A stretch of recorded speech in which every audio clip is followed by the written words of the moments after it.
This is Geek Gab with your host, me, Daddy Warpig. I am back. Geek Gab for Monday, June 15th, 2024. And today we're going to be talking about Amazon streaming show, The Boys. The ultra-violent, bloody as hell. And occasionally they show just the weirdest kinds of nudity on this show. I don't even know why. But before we start talking about that, we have some more bloodletting in the Xbox community. For those of you that don't know, Xbox went on a huge buying spree to try to load up on studios who could produce video games for its Xbox Live gaming service, and that really fell through on them, including a purchase of $69 billion to buy Activision Blizzard. And the FCC wouldn't let it go through unless they promised to not make Call of Duty exclusive to the Xbox platform. So they didn't get an exclusive to the Xbox platform for Call of Duty, and they added Call of Duty to the Xbox Game Pass. And after a few years of this, they have finally realized that no matter how much they charge for the Game Pass, and it had been up to $30 a month, that they weren't making as much money on the Game Pass, because when they raised the price to $30 a month,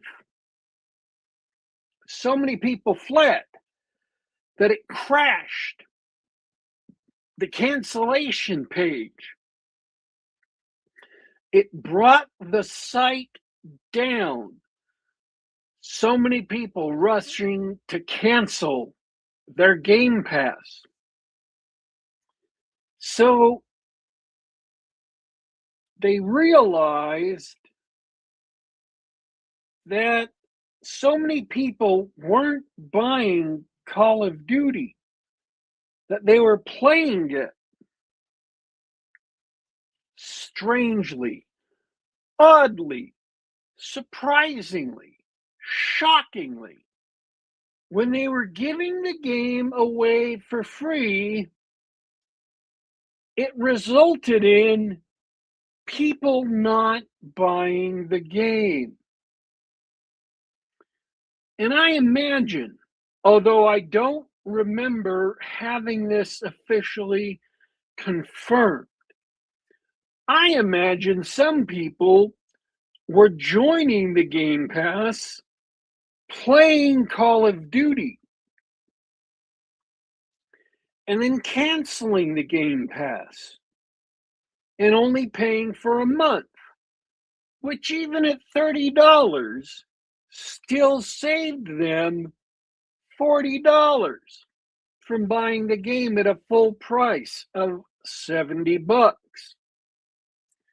So word has it that it cost them multiple hundreds of millions of dollars, somewhere in the vicinity of $300 million or more, that they were losing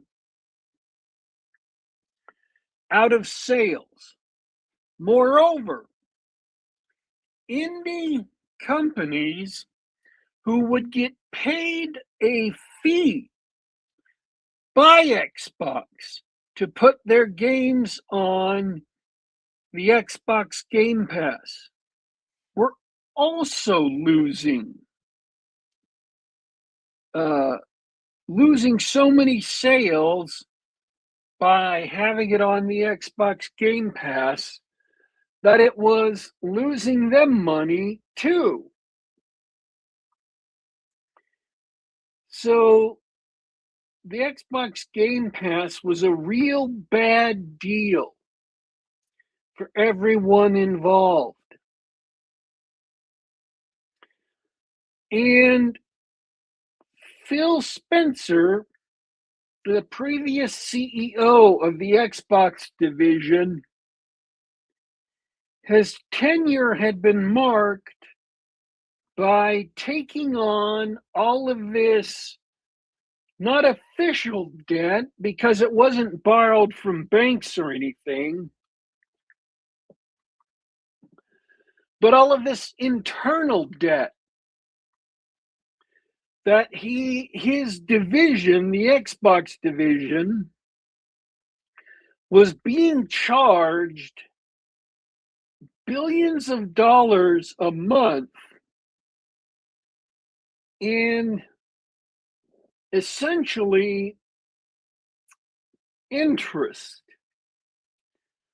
against the money that Microsoft had given them to buy all of these studios and companies, including ZeniMax Media, owners of id Software, owners of Arcane, owners of Bethesda, who made, the Elder Scrolls and Fallout and Starfield, id obviously making Doom, and Arcane, who made Dishonored, and Activision Blizzard, who made WoW, Call of Duty, and all of the other Blizzard games, like, you know, just everything that Blizzard made. Warcraft, World of Warcraft, on and on and on. StarCraft, Diablo.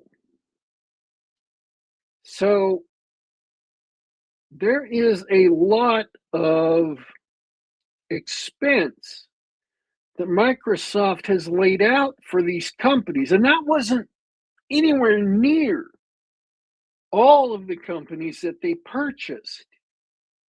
Those are just the big ones. And now their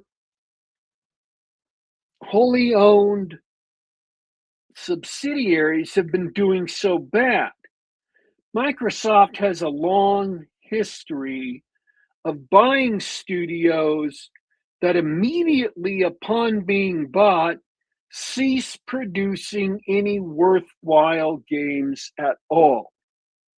And I have my own theories about it. And among those is that Microsoft has a peculiar and dysfunctional corporate culture. And it kept them on top so long as they had a Windows monopoly that they could abuse to parlay that into monopolies in other areas. But when it came to gaming, their Windows monopoly did not allow them to establish a monopoly in console gaming.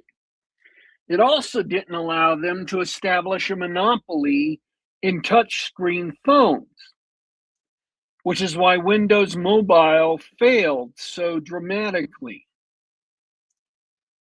And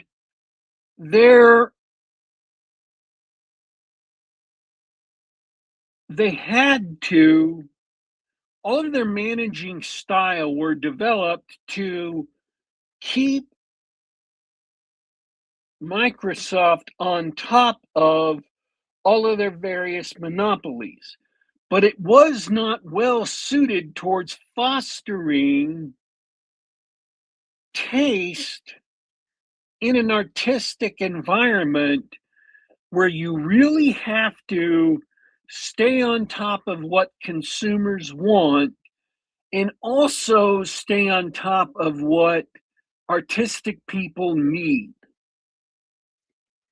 And I was pointing this out earlier tonight that Microsoft's biggest so-called first party games were pretty much gestated or in existence before Microsoft got their hands on them.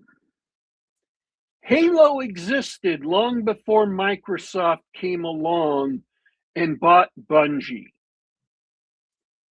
Gears of War was in gestation before Microsoft came along to invest in it and make it a first party game, an exclusive, console exclusive, working with Epic, and then later, bought the game outright. And really, all of its other first party games have not been gangbusters. And you look at the companies it's bought, Rare had made a number of good games, but since they've been bought by Microsoft, they've been in the 360 era and in every era since then, they've not produced anything really notable. They had their cute little Viva Pinata game, but that didn't really do a whole lot. It didn't, as the saying goes, move the needle. And Sony has also failed to produce games during the PlayStation 5 era, but during PlayStation 2, it was cranking out first party games. And that's when the Xbox came to set up shop and start trying to fight with PlayStation. And during PlayStation 3, Xbox 360, the Xbox outsold the PlayStation 3, but didn't go anywhere in Japan. And Sony still had a lot of great first-party games. And then, because of Matrix just total screwing the pooch during the PlayStation 4 era, and Spencer not being able to pull off a strong recovery, and this would be the Xbox One generation, that was a difficult time.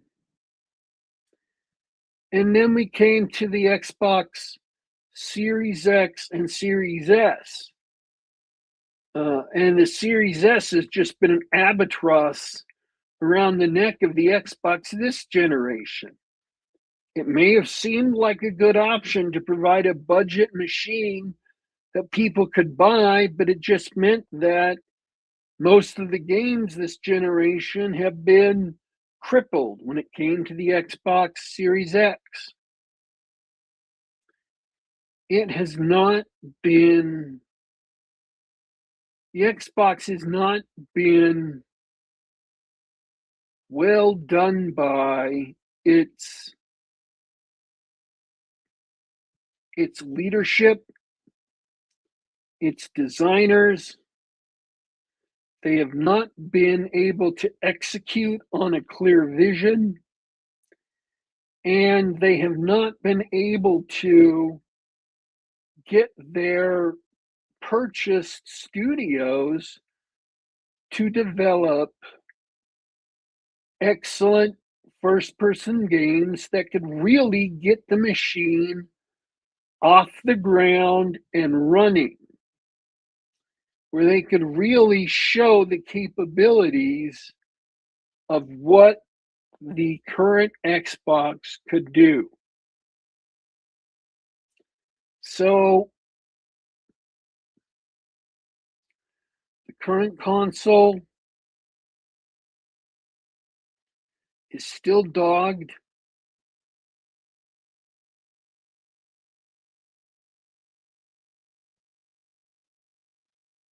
Um, and now they've got a new CEO, and she's making some big moves, mainly in the area of, and I don't know if this was immediately prior to her tenure beginning, um, or immediately after, but they axed several studios and laid off like 10,000 people from different divisions and different studios. And she has come in and made some great moves. She's canceled Copilot for the Xbox, which is fabulous. And all the more amazing because she is an AI executive from elsewhere in the company. So to come in and cancel the AI project because she saw that it wasn't right for gaming is fabulous. That is a very smart move. She's been talking to gamers and apparently taking feedback as to what gamers need. But today, Ninja Theory was uh, was announced to be shut down, and Xbox had a game showcase just a week and a half ago, and Ninja Theory just announced a new game at that showcase, which means it's been in development for a while. And all of a sudden, the studio is shut down, which means a game they just publicly announced and publicized is going to be axed. And they have another studio that is Don't Nod, I believe, that is perhaps going to be axed also. Oh, I'm sorry, that's an independent studio that's having problems as well. So many game studios are collapsing now that it's hard to keep track of them. But they're all collapsing for the same reason. Don't Nod produce Aphelion, um, which was another modern audience game that people rejected. Um, and it was a big, tremendous failure. And because it was a big, tremendous failure, uh, it ran the studio out of its reserves, its cash reserves, and Tencent, which had bought into the studio and provided some cash, has declined to provide it with any more cash. They're rumored to be running out of cash in November, and so they're probably going to have to shut down unless they get somebody else to come up and um, pony up cash. So who knows when that's going to happen, or if that's going to happen? And by who knows, I mean, yeah, probably not. So the head of Xbox Game Studios, Craig Duncan has stepped down. Um, and uh, it's and that's today, the same day that they announced that Ninja Theory is shutting down. Um, it is, and the suspicion is that this is prior uh, to more cutbacks in the uh, Xbox Studios or um, Xbox itself. And here's the thing: it does not matter what studios you shut down. As far as the other studio that's rumored to be shut down, rumored to be shuttered, but that hasn't been established yet. I can't remember which one it is, and I can't find the tweet right now in time to let you know. Um, so, um, so I'm just going to have to say yes. There's another one, although they're rumored to be negotiating, and it isn't actually completely official right now. Also, it looks like one person suggested Double Fine might be shutting down, and other people are running with that as a rumor. I don't think that's a real rumor. I just think someone made a joke about it, and other people are running and saying it's a rumor. It's a self-generated Twitter rumor, but I don't think that's a real rumor. So, um, anyways, whatever Microsoft does with shutting things down and with canceling games, canceling studios, whatever, it isn't going to make a difference because as long as they're dysfunctional, as long as they're dysfunctional, management style continues.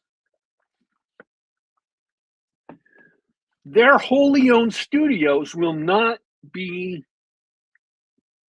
producing good games. Plus, we've all heard over the last week where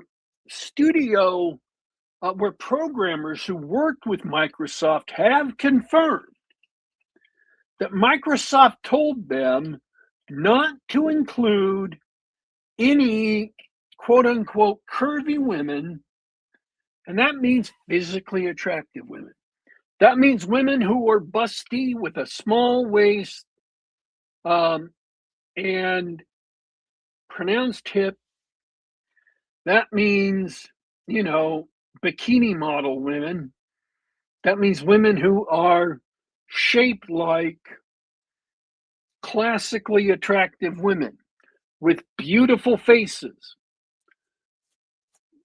Microsoft has literally told developers for the platform that they should not include any women like that on games meant to be published for the Xbox. And being as how they can dictate things for their own platform, then we can assume that that's just something that they have set up as an internal restriction. make all the female characters unattractive in the face and blah in the body. Small bosoms, square sides. So, frankly, and yes, that's an aesthetic issue. Gamers don't want to play, male and female don't want to play characters who are ugly. They don't want to walk in crowds where the characters are ugly. Unless they're villains, or unless they are, as I've said before, lead actors, character actors, child actors, unless the character actors are colorful for a reason. And they should look colorful, not just blah. Villains should be villainous. Lead actors should be very attractive. Character actors should be character actors and should be distinctive and unusual. Okay? That's how movies are cast. That's how good TV shows have been cast previously. That's how characters for video games should be designed. The other studio that is on the chopping block is Compulsion Games, the makers of South of Midnight, which was another modern audience game that completely failed. So, once again, bringing it back to what I was just saying, as long as they keep on these internal corporate mandates to make politicized games for politicized reasons, what I was going to say is it isn't just an aesthetic thing. When your aesthetics are off, when you make blah characters or your main characters are unattractive, or like Concord, for crying out loud, it means that your priorities are set on things other than making a good game. That making a good game is not job one, that it's job 15th or 30th or 90th. And so you make crappy games and players don't enjoy playing it, and they've gotten to know that. And so people don't want to buy it. This generation of suck we've been stuck in for the last 14 years, it's easy to see which games and movies and TV shows and comics and so on are struck with the suck, because right away you can tell if all they do is focus on appealing to the modern audience, then it's all about the politics and it's gonna suck. Now, there may be a lot of other reasons why you can tell it sucks, and there are, but that's an easy one to tell right off the bat. So, it doesn't matter how many people Microsoft fires. It doesn't matter how many studios they axe. So long as they keep focusing on politics over gameplay, focusing on hitting quotas instead of making games that gamers love, then their games are going to suck. Their studios they spent billions of dollars buying, whom they hired because they made great games, they will find those purchases to have been money pissed away. And their division is going to be sinking. Now, here's the good news for Xbox. Sony is doing the exact same thing. Spider-Man, the sequel, they completely uglified Mary Jane. And reportedly, the Miles Morales spin-off or DLC was even worse. And speaking of Concord, they're the ones who did Concord. Concord, and I believe I said this last week, is the floppiest flop that has ever flopped, far bigger than anything Hollywood has ever produced. And Sony, it looks like Marathon is going to be another monumental flop. And it may just finally kill Bungie once and for all.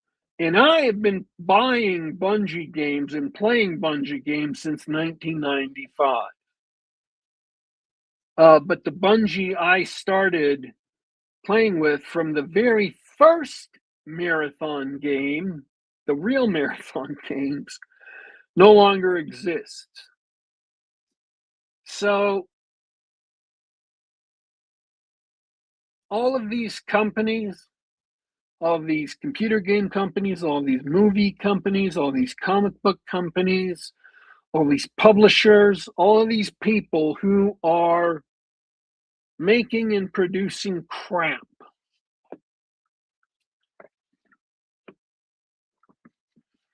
Unless they get their acts together, they're going to continue sinking and continue burning themselves to the ground. I don't know why this has become such an overriding goal for them. Actually, I do know why. It's politics, and politics makes you stupid, but there you go. So, all right, that's enough about Microsoft. The blood is hitting the floor. Or if you're fans of hockey, the blood is bouncing on the ice. And it seems like the layoffs and the firings are not over at Xbox, which doesn't bode well. And I have to say, I'm not celebrating the death of Xbox. I've been an Xbox player since they were literally the first console I was ever able to buy back in 2006. Because when I was living with my family, they were too poor to buy a console. And then when I moved out on my own, I was too poor to buy a console until after I graduated from college and got a job at eBay. And so I didn't buy a console until I got my job working at Infringement Bureau in the game division in video games. And so they were like, okay, my coworkers just said, okay, you need to buy a console just so you know what's going on with the video games. So I've literally been an Xbox buyer for 20 years, and I owned a PlayStation 3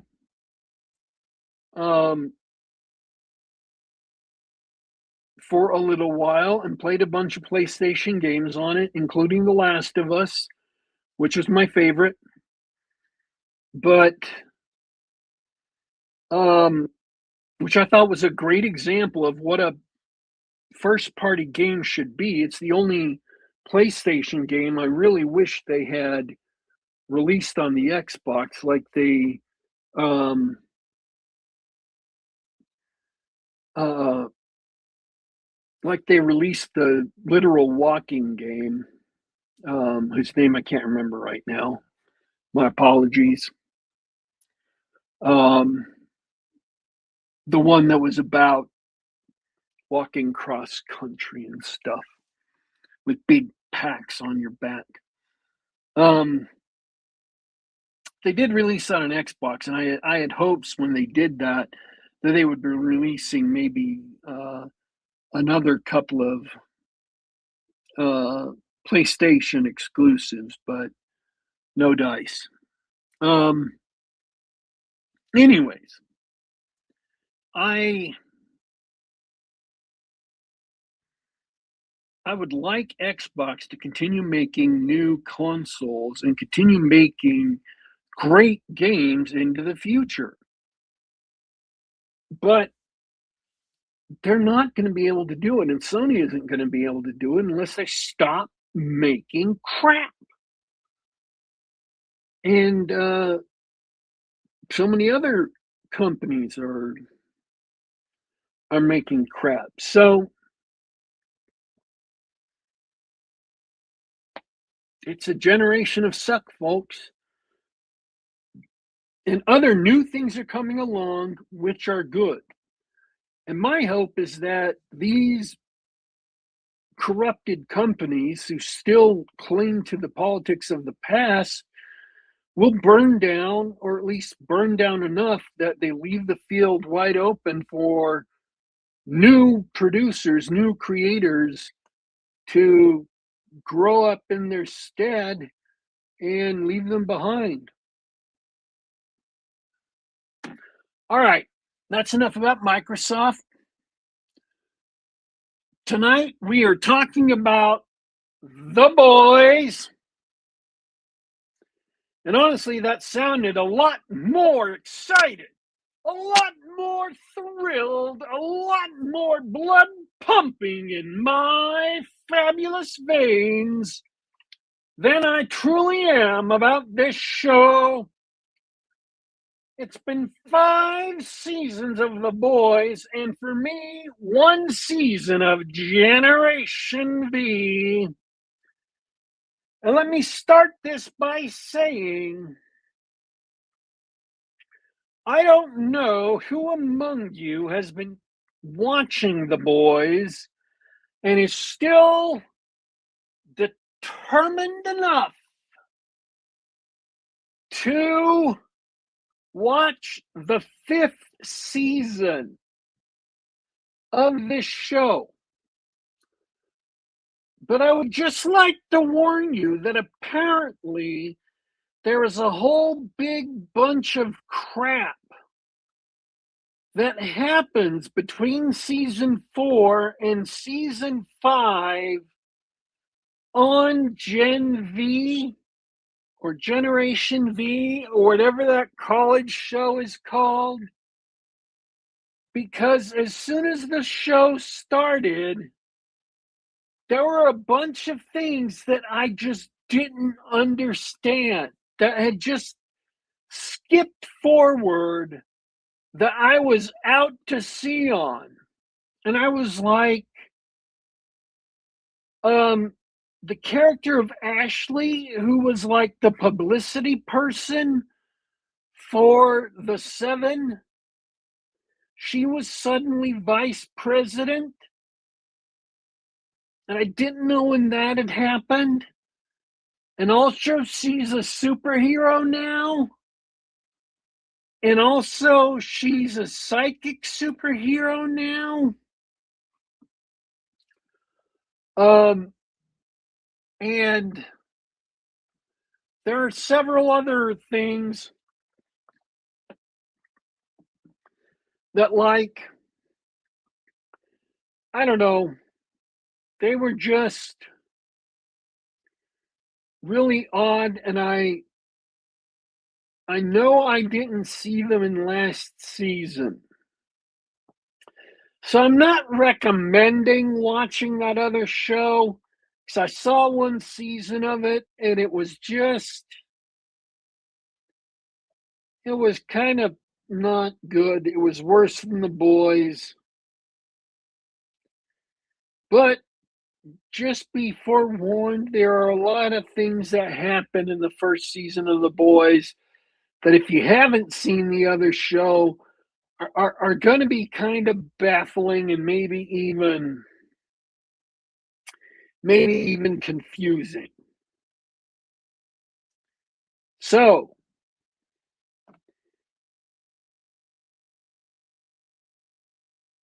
this season was not good. It was also not great.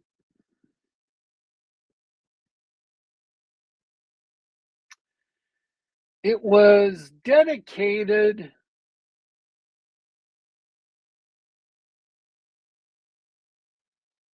to either ruining the characters that they hadn't already ruined or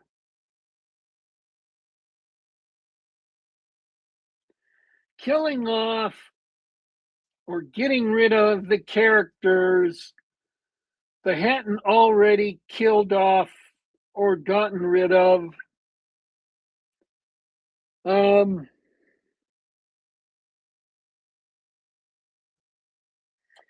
it was just like they said, okay, here's this character. We don't know how to end their story.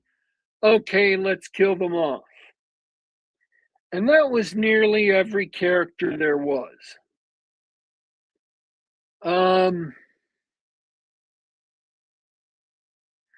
They even brought in a bunch of actors who were playing themselves as they existed in the alternate history of The Boys and just killed them off.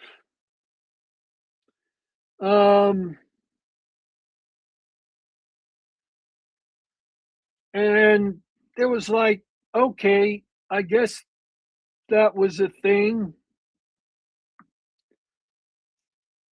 Uh,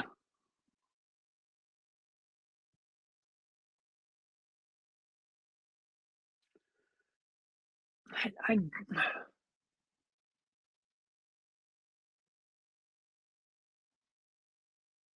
I just sat through it and suffered through it until the end of the show.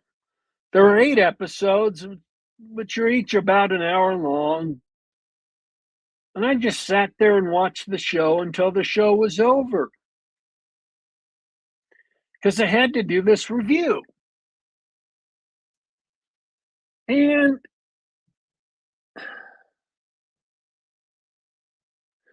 there were 0 uplifting moments in the show. And they tried to put uplifting moments in the show, little moments that said, oh, isn't that sweet? But it wasn't sweet because it was just awful and buried in the middle of really awful stuff and really other awful stuff. So,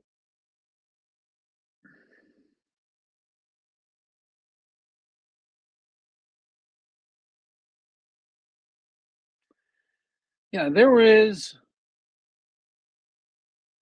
not a single moment of insight, not a single moment of uplifting material, not a single moment of understanding in the show. The people who wrote this don't understand people. And they're trying to understand people. They're trying to present things as if it's deep and introspective. But the people who wrote it have no deep knowledge about the human race. They don't know what it's like to suffer. They don't know what it's like to struggle. They have a very superficial knowledge of people and superficial knowledge of love, of dedication, and just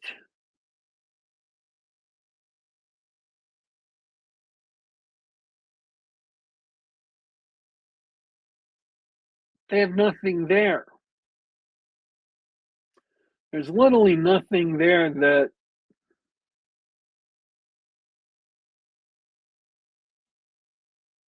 that's of any worth. Um, there are a couple of superhero fights that are okay, but they're nothing that you couldn't get by watching any other superhero thing. Uh,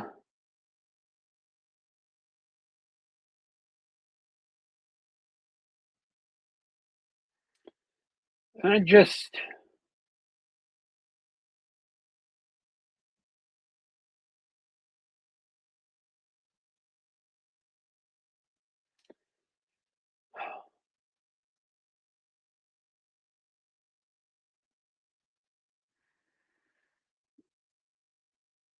I can't praise the performances because the performances were there. Um, People were talking about Starlight's the actress had gotten a lot of heavy cosmetic surgery before the fourth season, and then apparently tried to get some ameliorative uh, cosmetic surgery before this season, and people were debating it online about whether or not, she had got it or how well it worked or whatever. She definitely has had some major cosmetic surgery done, and it looks awful. It does not look natural at all. She doesn't look anything like her old self. It's really tragic. Whoever talked her into getting the cosmetic surgery, it has permanently marred her face, and it was completely unnecessary. It did nothing to help her. She deserves better. She was quite an attractive actress before, and the cosmetic surgery did nothing to enhance her looks. She deserves so much better than what she got from Hollywood and what she got from maybe her agent or manager or whoever. Um, and she should have had someone in her life that was there for her that could have stepped up and said, um, this is absolutely um,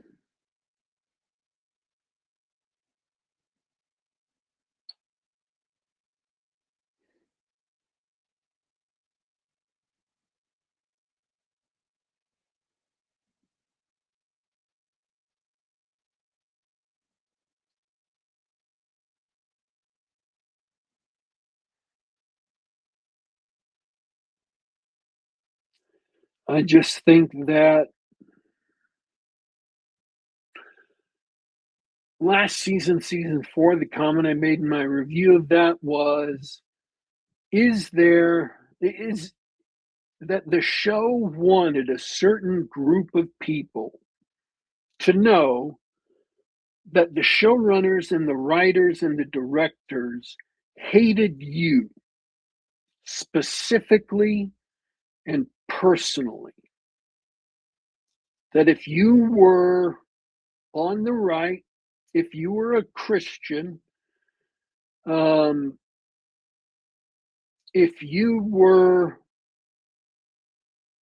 a straight white male, the show wanted you specifically to know that they hated you personally and individually. And the show had a lot of work to do to start trying to move towards a series end. But as much free time as they had, they definitely wanted you to know that same thing. They wanted you to know that you, in particular, as an individual, and everything you believed, they held in utter contempt, and that you were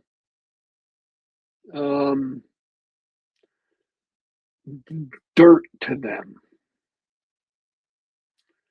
So I'm not sure what the point of that was, but they were working very hard to let you individually and collectively know that. So, other than a few superhero fights, which you can get presumably in Spider-Man Noir, which I haven't seen, which I hope to be able to see soon. But you know what planning is like around here. Every time I plan something, it turns out I'm not able to do it. Other than a few superhero fight scenes, there's absolutely nothing to recommend about the series. So,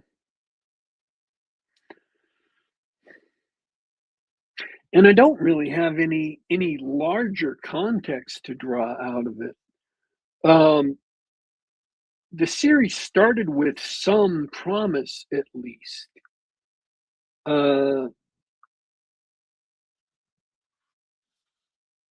group of normal people trying to fight a guerrilla war against corrupt superheroes could have been great if you had had any insight into what true corruption is like and how being given whatever you want makes you corrupt. But the people who made this show were more interested in making political statements, in making statements about Donald Trump, and making statements about Americans who were patriotic, and making statements about Christians, and making statements about how bad Disney is, and making statements about whatever the hot button issues of the day are. They were too busy with their politics and not busy enough trying to tell good stories. They just had no interest in telling a good or insightful or entertaining story.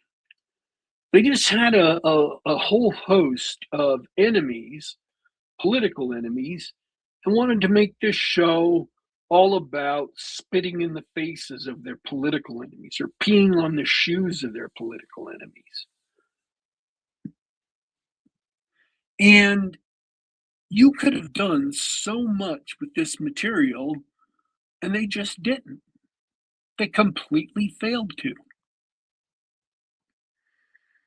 So it's too bad that they didn't go anywhere with it. It's too bad that they couldn't do anything with it. That all the interesting things they could have done were completely consumed by the same old garbage we've been seeing for the last 14 years.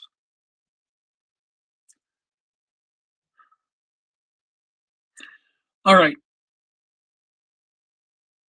The Boys season 5 was a bad end to a series that wore out any any potential. It squandered any potential it had a long time ago. Definitely do not recommend. And if you haven't started the series yet, I wouldn't recommend starting it.